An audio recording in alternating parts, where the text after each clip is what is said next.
This is a 2014 Smart Electric Drive. Now to the regular person, it looks like a smart car. Look a little closer and you see a couple badges on the car that indicate it's not a normal smart car. And what it is a regular smart car with a electric motor. They have deleted the gasoline engine and the fuel tank and added an electric motor with a battery. Now this actually happens to be my personal car. I bought this car when I worked at the Mercedes dealership in town about 2 years ago, coming up on 2 years ago, and it was then 3 years old. It had just been turned in off a lease, had about 24,000 miles on it. It was in great condition. Whoever had it before me took really good care of it. I got in it and I was instantly in love. I'm not one particularly to love the size of it. The idea of it didn't really jive with me at first, but as soon as I drove it, the electric version, I fell in love. The gasoline engine version of this was pretty poor. It's slow. The transmission took like a year to shift and it just didn't feel right. It was not exciting at all to drive. This one, however, was the opposite. The electric motor, which you don't really hear when you start it up, works wonderfully. Instant power. I mean, everybody knows what an electric motor does for a car. It does it for this too. This particular smart car is in flame yellow with the black tritium cell. Now Mercedes and Smart call the tritium cell the shell at which this car is built on, the safety shell. It is super high strength steel that keeps the inner compartment safe from the outside. So when you crash the car, you don't get crushed, essentially. So the front bumper from here to here, which is just about a foot, is the front crumple zone, and the back crumple zone is pretty much the trunk. So they act as the absorber of the crash. Now, unfortunately, that isn't that great. The car is safe, however. They will not crush, but because they're so strong and rigid, that effect translates that energy into the cabin. So you will feel all of that energy. It is not absorbed in the crumple zones because they're so small. But above all that, the smart car is actually safe. This car cost $26,000 back in 2014. That is at least $10,000 more than the normal smart car. They started in the low 12s and went up to like 18 for a nice loaded out one. This one was $26,000. But the government at the time was running rebates. The state had rebates. So your actual cost in this car was a lot lower than that. Now, as I said, there are a few hints that lead you to believe that this is an electric smart car. First being this little decal on the side. There's one on each side of the car. And it does two things. One, it looks like an E and a D for electric drive. Yes, I've heard other things that ED stand for, but electric drive. Also, people say it looks like a plug going into an outlet. So I'll leave that up to you which one it looks like, but I think it actually looks pretty cool and separates this one from the gasoline-powered smart cars. Now moving on to the back, we see another badge in the back here that states electric drive, pretty much exactly what this thing is. The other gas models don't have anything on the back, but this one does have a little badge back here. Something I thought was funny that Smart did here was they left these vents in the back bumper. Now normally on the gasoline-powered engine, the gas engine sits right underneath here, and this is the vent, allow the heat to come out. On the electric car, there isn't that much heat. I don't know if these are actually necessary or if they just, Mercedes and Smart thought, we'll just leave it as it is. Don't worry about it. I don't know. Because on the gas-powered model, you can come back here after you drive it, and it's actually kind of warm to the touch. It's surprising at how warm this area gets. Now on to the trunk, which is right here, surprisingly. In order to open it, you click this button right here, which opens the top half of the window. And to open the bottom half here, there's a little button inside, and one on either side. Just click, and this part folds down. Now you have revealed the super spacious trunk here, which will fit probably a couple suitcases and quite a few groceries. But I don't know why you put any suitcases in here because you won't go too far in your smart car. But anyways, this compartment right here with this little lever houses your charger, like so. And you can plug this into the normal end of your outlet at home, and the other end goes into your smart car. Very nice little way to conceal this. This is the type of stuff Mercedes-Benz designs. Smart ways to conceal your charger. Doesn't take up any extra room. Now, to the unsuspecting onlooker, this would appear to be a normal fuel door. When you open it up, you would have your gasoline filler in there, and you would fill up like every other normal gasoline car. But on this one, you open it up, and that is not a gas filler door. Instead, it is an electric charging port, like every other electric car has. And you open a little watertight valve, and there you are greeted with your standard electric car charging plug. And I know Teslas are a little different, but this is the standard 3-prong electric charger that you get anywhere else. So that when you go to Walmart or Target or any other outdoor location that has the charging for on the go, you can plug your smart car in and charge. Now, there are 3 different charging options available. 2 of them are a 110 outlet. There's the 110 regular and then the 110 high. The 110 regular takes 24 hours to charge. The 110 high takes 12 hours. Now, for the 240 option, the third option, you have to have a specialized charger installed in your house. When I used to work at the dealership, I would take it to work and plug it in the morning, and by early afternoon, I was ready to go, as opposed to having to wait 12 hours or overnight for your car to charge, which for some people that would work, but some people it doesn't work. Now, also upon opening the fuel door, you'll notice that Mercedes has their normal rescue card, which is a clever little QR code, and any fire, rescue, or any emergency crew can scan that, and it shows them where the high voltage battery is, high strength steel, airbags, so that they can safely navigate cutting you out of a car if the emergency ever came to. Another little thing here in the fuel door is this sticker. Not quite sure what they're trying to get here. I got a charging station, a circle, yellow circle, and a square with a cord going to it, and your car is a big X. I'm guessing that means don't charge your car with an extension cord. Have your car close to the charging station that you're charging at. I don't know if that means extension cord or not, but I will park my car right next to the charger. I won't park it at the opposite end of the parking lot. This particular model is the 2nd generation smart car, but is the 1st generation available in the United States. Smart actually began back in the early 1990s, I think roughly around 1993, when Swatch, the Swiss watch company, paired up with Mercedes-Benz to make a small city stylish vehicle, and they named it Smart, which stands for Smart Mercedes Art. It's an interesting name for their little car, but hey, whatever, it works. The 1st generation smart car, which actually debuted in 1998, was very similar to this one. They're pretty much identical in size and offered a very small gasoline-powered engine, and was only available in Europe, where in the large cities of Europe, they have the small streets, small cars, and these were exactly what people were looking for. Very small and perfect for the inner city. Then, in the early of 2008, Mercedes-Benz brought Smart to the United States. I don't think it was as big of a hit as it was in Europe, but it did take off here. People bought them. Now, moving on to the interior of the car. Most people think the smart car is small, and on the outside it is. But as soon as you step inside, things change a little bit. I'm 6'1", and I have plenty of room. The width, the length, the height up here, it is quite comfortable, which is surprising. But if you think about it, there's only 1 foot for the front hood and about 1.5 to 2 feet for the trunk. So the rest of the car is for the interior cabin.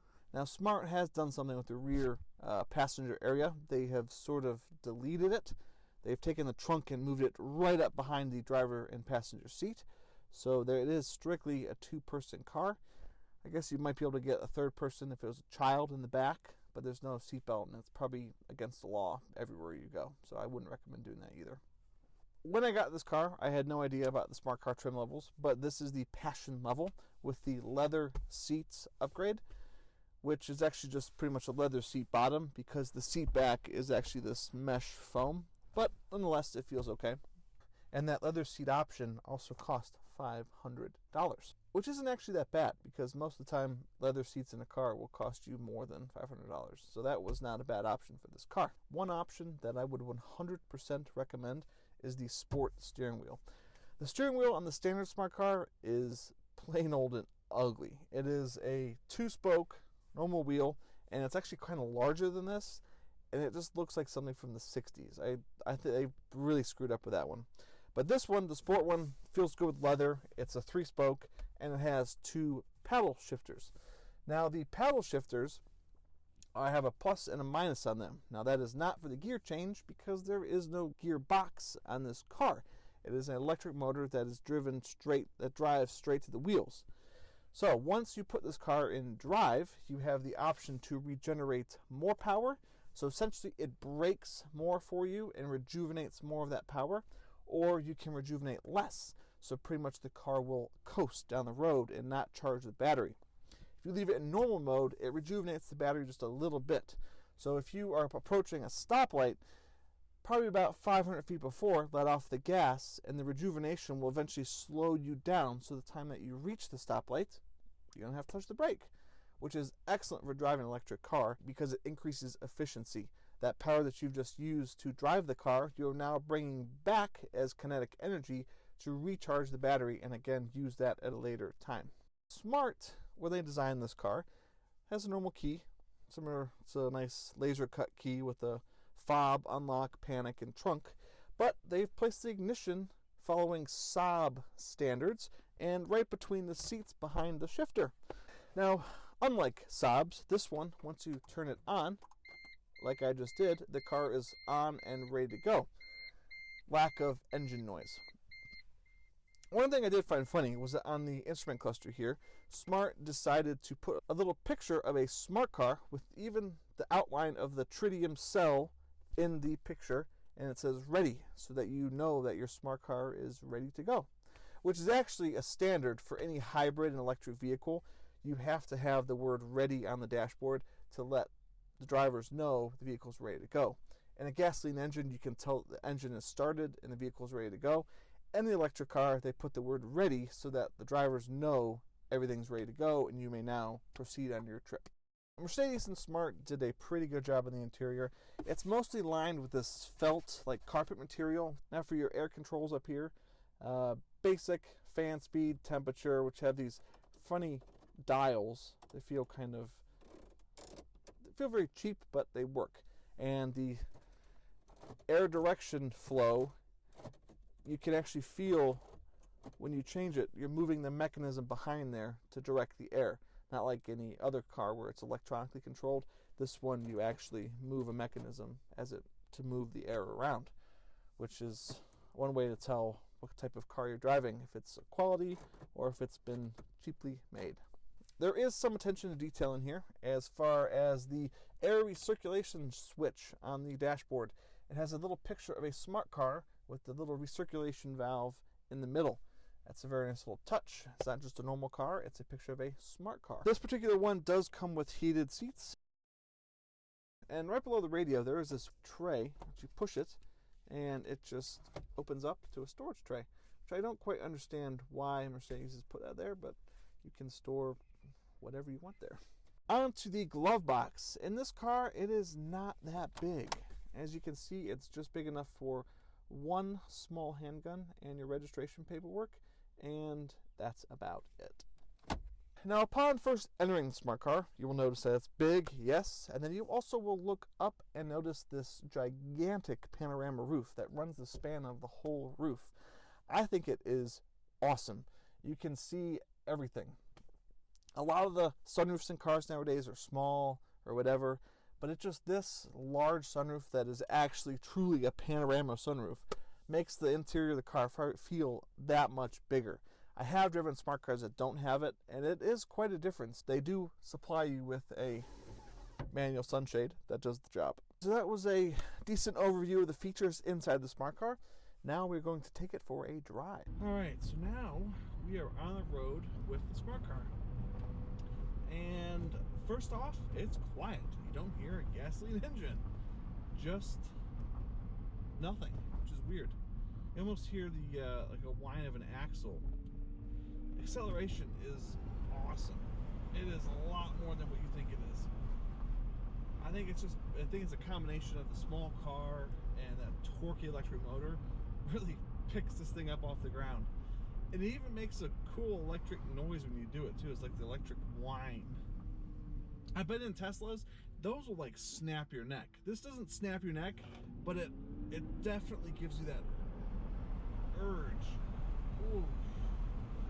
Now, a smart car isn't really for everybody. You have to be in the right setting for this car. Family of 5, this is not going to work for you, obviously. There's only 2 seats. But as a get around towner, going to the grocery store, it works perfectly. I got this as a second car. I would just take it pretty much to and from work. It was 10 miles each way, and that worked perfectly. I could drive a couple days before I had to charge it. If your commute takes you on the highway or is more than 20 miles, this probably isn't going to work for you. You have to understand, when you get an electric car, there's a certain type of driving that it's compatible with. Driving across town to work, far trips, aren't really what electric cars are capable of yet. That you still need a gasoline car. And that's why I say, for a backup, for a second car, this is perfect. Still have your regular gasoline, minivan, sedan, SUV, whatever. Use this to go to the store. You don't have to fire that V8 up in your SUV to go to the grocery store, to go to school, to go to work. That's a waste of fuel. This thing is perfect. You don't take this on the highway. You stay within the city, and you don't pollute. It doesn't cost you an arm and a leg. These things are cheap. So cheap that when I bought this thing, it cost me $5,000. It was 3 years old, had 24,000 miles on it, and I think it's probably the best $5 grand I've ever spent in my life. I've had so much fun in this little car. It works. But that being said, you have to be able to drive a car like this. Now, getting into an electric car isn't for everyone. You do have to understand there are some circumstances that are different from the gasoline car. That being, all of the amenities that you use inside the car, heat, AC, they all take up a little bit of power. Well, the heat and AC actually take up a lot of power, but the lights, the windshield, the radio, those take up a little bit of power. When you put the AC or the heat on, it immediately takes off about 13 miles from your range. And that's one way to work. So when I drive this car, I try to drive without the air on and try to dress. So if it's cooler, I'll dress warmer, crack the window a little bit, or if it's warmer, I'll dress very light and leave the windows open. And it usually works out pretty well. Don't have any issues with it. But until it rains. On a rainy day, you're kind of out of luck. You have to turn the air on, but it is what it is. Another thing that this lacks from a gasoline car is the capability, range capability, obviously. The range on this car is 70 miles on a full charge in a warm summer day. So once you get to that 70 miles, you have to park it for a minimum of 5 hours if you have a 240 charger. If you don't and you're using the regular outlet at your house, it's going to set you back at least 12 hours from 0 to full charge. Now, you're not supposed to charge these things unless they're below 10%. I know some people that have them, as soon as they get to 20 or 30 and they park it for the night, they'll charge it again. Mercedes says that takes down your range a little bit, which kind of contradicts having those charging stations at Walmart or at any other stores, because I wouldn't want to drive my car to the store if it's on empty and then wait for it to charge. I guess it does kind of work, but you won't be at the store for 5 hours. So Mercedes also recommends when you charge the car, you charge it fully. You go from 10%, 0%, all the way up to 100. You don't do it 220. You don't go to 20% or to 40%. You go the whole way. The whole concept of going to the store and waiting 5 hours for your car to charge while you shop is a little much. So, as much of a good idea as it is to have the charging at the stores, it really isn't something people should do, because you should wait until your battery's all the way empty and then charge it all the way up. It says Mercedes. And I've been following that, and I've had no issues with this car. Now, the Smart lineup has been kind of funny. over the years, they've had so many different trims available in this car. They've had the 4.2, which is this one. They've had the 4.4, which is a 4-door smart car. They've even had a Brabus edition. The German tuning company took the smart car, increased the power a little bit, put a fancy exhaust on it, threw some wheels at it, and said this is the Brabus edition. This actually uses Tesla technology. Mercedes-Benz partnered with Tesla. You can see that because in the Teslas they have Mercedes-Benz turn signal stalks, they have the switches, they have some hardware components from Mercedes, and vice versa. Tesla gave them some of their electronic technology, i.e. the battery in this car, that is straight from Tesla, and the electric motor technology. So kudos for that partnership, because that is how this car came about. Without that, this car probably would not be around. So overall, for $5,000, you get yourself an electric car that can go around the city. You get 70 miles of driving. City driving, that is. Do not take it on the highway, because the highway chews up your mileage super quickly. That's because the power is pretty much always over 50%, just drains your battery. So as long as you're okay with that, city driving, this thing will be perfect for you. If you're an enthusiast, I know it sounds silly, if you're a car enthusiast, you will probably enjoy the smart car for what it is. Yes, it's not a gasoline powered car, you can't do the same things. As long as you know that, you will probably like the smart car. It is a lot bigger than everybody thinks, it's a lot safer than everybody thinks, and it puts a smile on my face. And there you have it. Those are all my thoughts on the Smart Electric Drive. I hope you enjoyed this video. Thanks again. Bye-bye.